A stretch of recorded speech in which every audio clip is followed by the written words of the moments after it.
Vamos falar de um problema que parece simples, mas que afeta muita gente: a boca seca.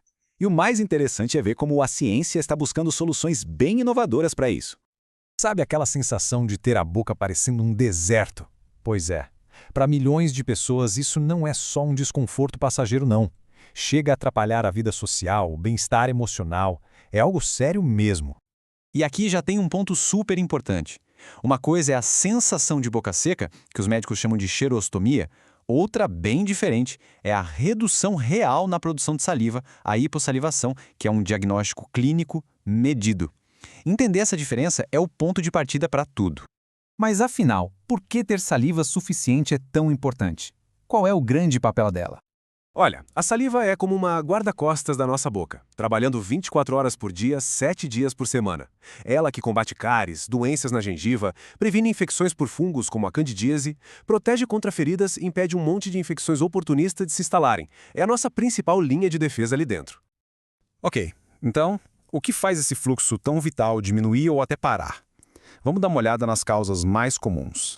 Tem muita coisa envolvida. Uma das principais causas, acredite, são efeitos colaterais de remédios super comuns, tipo antidepressivos e antihistamínicos. Além disso, condições como a síndrome de Sjögren, que é autoimune, diabetes e até quimioterapia podem basicamente desligar a torneira da saliva. E aqui está o pulo do gato. Nem todo dano às glândulas salivares é igual.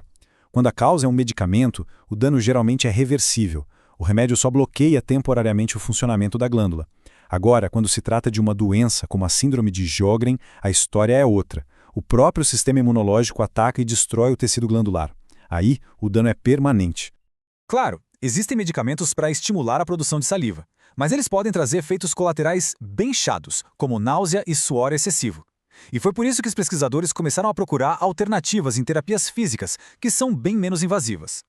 Uma revisão científica bem recente fez um apanhado de tudo o que existe sobre 3 tratamentos físicos que parecem promissores: a TENS, a terapia com laser de baixa intensidade e a boa e velha acupuntura. Vamos entender rapidinho como cada uma delas funcionam. A TENS usa correntes elétricas bem fraquinhas para estimular os nervos que ficam ali em cima das glândulas salivares. É como se desse um empurrãozinho elétrico para acordar as glândulas e fazê-las trabalhar de novo.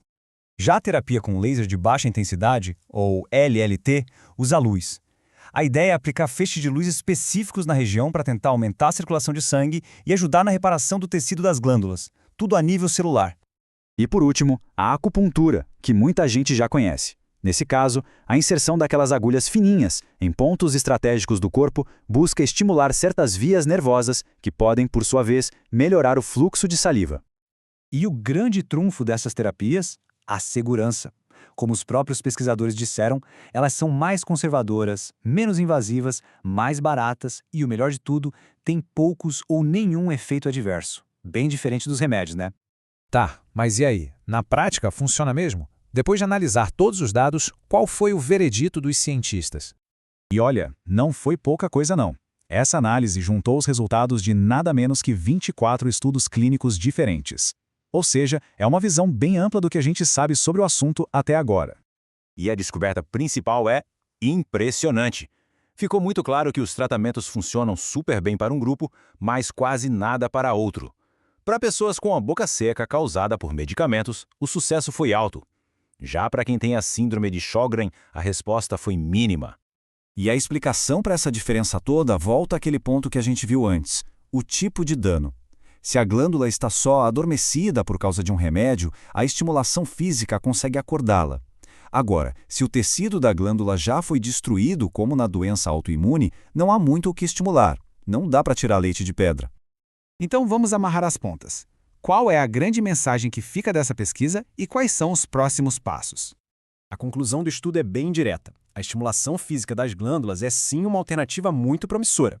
Mas tem um mais importante: para os casos de dano reversível. Para o paciente certo, é uma ótima notícia. Só que, calma lá, os próprios pesquisadores fazem um alerta. Antes que essas terapias virem um tratamento padrão, é preciso ter mais evidências, mais estudos de alta qualidade. Eles pedem novos ensaios clínicos mais robustos para confirmar esses resultados com todas as letras. Isso tudo deixa no ar uma pergunta fascinante, não é? Será que um simples pulso de energia, de luz ou uma agulha pode se tornar o tratamento padrão para um dos efeitos colaterais mais comuns que existem? Parece que a física, e não só a farmácia, pode ter a resposta para milhões de pessoas.